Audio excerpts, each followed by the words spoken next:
ज्योतिष में मैनेजमेंट, बुद्धि और एकेडमिक एजुकेशन के कारक ग्रह जो हैं वो बुध हैं और बुध का गोचर 20 फरवरी को कुंभ राशि में होना शुरू होगा।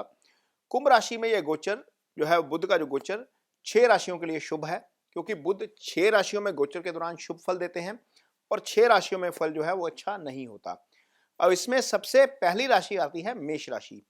मेष राशि के जातकों के लिए बुध तीसरे और छठे दोनों भावों के स्वामी होते हैं। तीसरा भाव पराक्रम का भाव है, छठा भाव आपका रोग ऋण शत्रु का भाव है। अब मानिए यदि इन दोनों भावों के स्वामी शुभ गोचर में चले जाएं और 11वें भाव में गोचर करेंगे। 11वां भाव आपका एलिवेशन का भाव है, तरक्की का भाव है। कर्म 10वें भाव से आता है, आय 11वें भाव से आती है। तो 11वें भाव में बुध का गोचर आपके लिए अच्छा है। 11वें भाव में जब बुध गोचर करेंगे तो मेष राशि के जातकों के लिए आय में वृद्धि का काम करेंगे। यदि तरक्की पेंडिंग है, प्रमोशन पेंडिंग है, तो वो प्रमोशन हो सकती है। बुध यहां पर बैठेंगे तो 7वीं दृष्टि से पंचम भाव को एक्टिव करेंगे। यदि आपके घर में संतान है तो संतान पक्ष से आपको अच्छी खबर आ सकती है।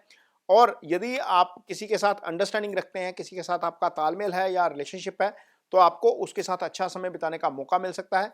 घर में यदि कोई प्रेगनेंसी चल रही है तो वहां पर बुध इंश्योर करेंगे, उनकी दृष्टि शुभ होती है तो वो इंश्योर करेंगे कि यहाँ पर प्रेगनेंसी जो है वो ठीक ठाक निकल जाए और आपके घर में खुशखबरी भी आ सकती है यदि प्रेगनेंसी चल रही है।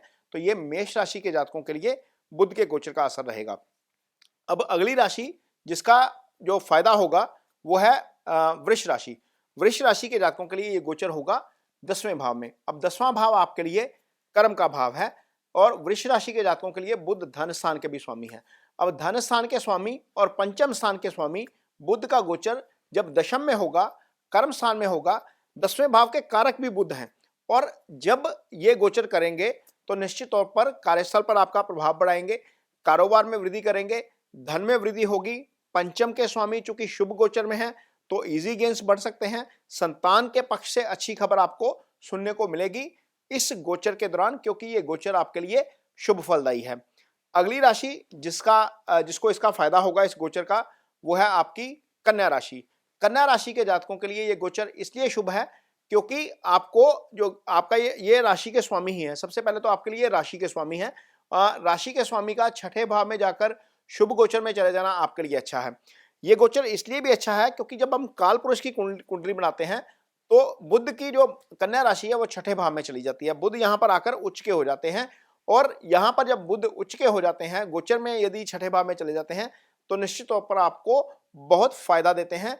बुध यहाँ पर कन्या राशि के जातकों के लिए कर्म स्थान के भी स्वामी है और राशि के भी स्वामी है। राशि के स्वामी होने का मतलब यह है कि आप खुद को स्वस्थ फील करेंगे, ज्यादा एंथुसिज्म के साथ काम करेंगे, ज्यादा उत्साह के साथ काम करेंगे, आपके कारोबार में निश्चित तौर पर वृद्धि होगी। अगली राशि जिसको इसका फायदा होगा वो है कर्क राशि। कर्क राशि के जातकों के लिए यह गोचर होगा अष्टम भाव में। अष्टम भाव में बुध जब गोचर करेंगे तो कर्क राशि के जातकों के लिए बुध तीसरे भाव के स्वामी है और 12वें भाव के स्वामी है। 12वें भाव से हम विदेश यात्रा का विचार करते हैं। यदि आपकी विदेश में फाइल लगी हुई है या आप इस दौरान यात्रा कर रहे हैं तो निश्चित तौर पर आपकी यात्रा अच्छी रहेगी। यदि कोई आप काम कर रहे हैं उसमें आपका हौसला नहीं बन रहा काम करने का, तो निश्चित तौर पर इस अवधि के दौरान आप जो है वो पूरे पराक्रम के साथ, पूरी डेडिकेशन के साथ, पूरी जो है वो मेहनत के साथ काम करेंगे, क्योंकि पराक्रम वाले भाव के जो स्वामी है बुध वो शुभ गोचर में चले जाएंगे। अष्टम में जब बुध गोचर करते हैं तो सामने दृष्टि जो पड़ती है 7वीं वो पड़ती है धन स्थान के ऊपर। तो निश्चित तौर पर कर्क राशि के जातकों के लिए धन में वृद्धि करने का काम भी बुध इस गोचर के दौरान करेंगे। अगली राशि जिसको इसका फायदा होने जा रहा है वो है आपकी वृश्चिक राशि। वृश्चिक राशि के जातकों के लिए बुध 11वें भाव के स्वामी है। आय भाव 11वां भाव होता है, एलिवेशन तरक्की का भाव 11वां भाव होता है। जब वृश्चिक राशि के जातकों के लिए बुध 11वें भाव के स्वामी होकर शुभ गोचर में चले जाएंगे, आपके लिए जो है वो चौथे भाव में गोचर करेंगे। चौथे भाव में बैठे बुध की दृष्टि दशम भाव पर पड़ेगी। दशम भाव आपका कर्म का भाव है, यानी कि आपका कर्म और आय भाव दोनों ही एक तरीके से एक्टिव हो जाएंगे। एक तो दृष्टि से एक्टिव होगा, एक राशि के स्वामी बुध हैं। तो कर्म में आपके वृद्धि होगी, कारोबार में वृद्धि होगी, कार्यस्थल पर प्रभाव बढ़ेगा, आपकी आय बढ़ेगी और इसके साथ ही यदि आपकी प्रमोशन पेंडिंग है तो प्रमोशन भी निश्चित तौर पर हो सकती है। यह वृश्चिक राशि के जातकों को इस गोचर का असर देखने को मिलेगा। अगली राशि जिसको इसका फायदा होने जा रहा है वो है मकर राशि। मकर राशि के जातकों के लिए यह गोचर दूसरे भाव में होगा। दूसरा भाव धन स्थान है। धन में वृद्धि निश्चित तौर पर बुध यहां पर अपने इस गोचर के दौरान करेंगे। मकर राशि के जातकों के लिए बुध भाग्य स्थान के स्वामी हैं। यानी कि इस अवधि में यदि आप कोई काम करते हैं तो भाग्य भी आपका साथ देता हुआ नजर आएगा। आपको धार्मिक यात्रा जो है वो इस दौरान आप कर सकते हैं, क्योंकि 9वां भाव जो है वो अध्यात्म का भी भाव है, धर्म का भी भाव है, छोटी छोटी यात्रा का भी भाव है। तो निश्चित तौर पर आप इस दौरान धार्मिक यात्रा भी कर सकते हैं। धन में तो आपके वृद्धि होगी ही होगी।